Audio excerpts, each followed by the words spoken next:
John Yang has more now on the court's ruling in favor of a web designer who refuses to create websites for same-sex couples because of her religious beliefs.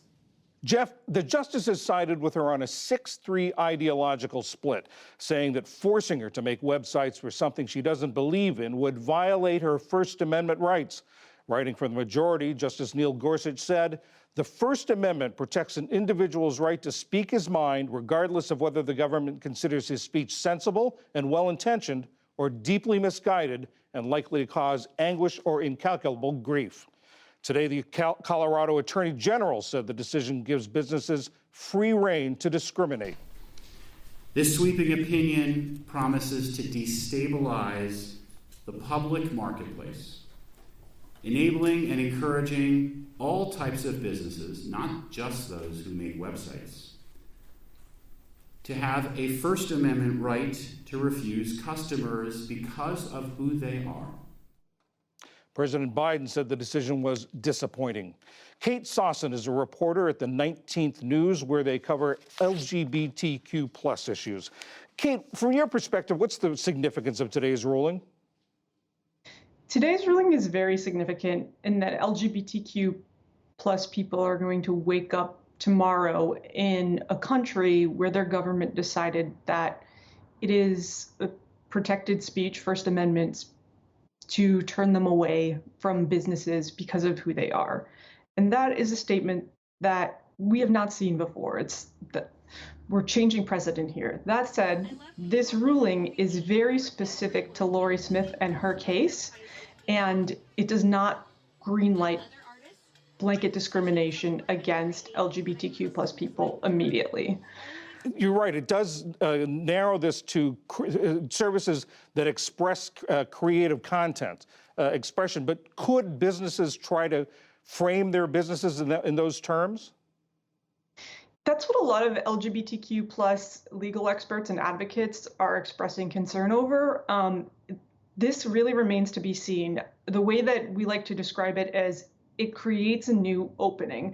So it signals that the Supreme Court and lower courts will now entertain this question of whether or not your religious freedom gives you the right to turn away an LGBTQ plus person because of your beliefs. Theoretically, based on this decision alone, it shouldn't. However, we've never had a decision where we say that your religious beliefs allow you to turn away LGBTQ plus people. And so cracking that door open, a lot of people feel like could be the start of an avalanche. What's the current climate for LGBTQ plus rights? There are two answers to that question. The first is the political climate, which I think a lot of us know has been really hard for LGBTQ plus people. We've seen more than 520 anti-LGBTQ plus bills introduced into state legislatures this year. And as presidential campaigns ramp up, we know that candidates are campaigning on anti-LGBTQ plus stances. That said, the country itself, the electorate, is moving toward acceptance of LGBTQ plus people. GLAAD released a study at the beginning of June that found that 91% of Americans who are non-LGBTQ plus support the idea that LGBTQ plus people should not be discriminated against. So there's this huge disparity between the political climate that we're living in and the lives of everyday people. Before the oral arguments, we talked to Lorie Smith, the web designer who's the center of this case. She told us that she thought the fight for her First Amendment rights was not just for Christian conservatives, but for all artists. That right is guaranteed to artists like myself, but also to artists like the LGBT website designer and graphic designer who should not be forced by the government to create messages opposing same-sex marriage. That right to speak freely is guaranteed to all of us. That said, she had a lot of support, legal support from some Christian conservative groups. She did, and it's important to note that the Alliance Defending Freedom, which is the nation's most powerful anti-LGBTQ plus legal organization, took her case. We have seen them take a number of anti-LGBTQ plus cases to the Supreme Court and to other courts. And this is an organization that advocates that LGBTQ plus people are similar to pedophiles, And it also is an organization that has had past ties to Justice Amy Coney Barrett, who had 5 paid speaking engagements for ADF.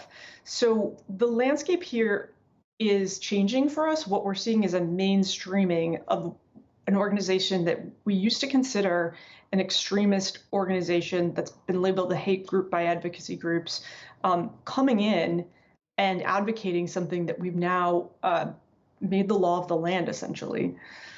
A lot of people may be thinking that this was already settled by the Supreme Court, because 5 years ago there was a case from Colorado as well, sort of dealing with some of these issues.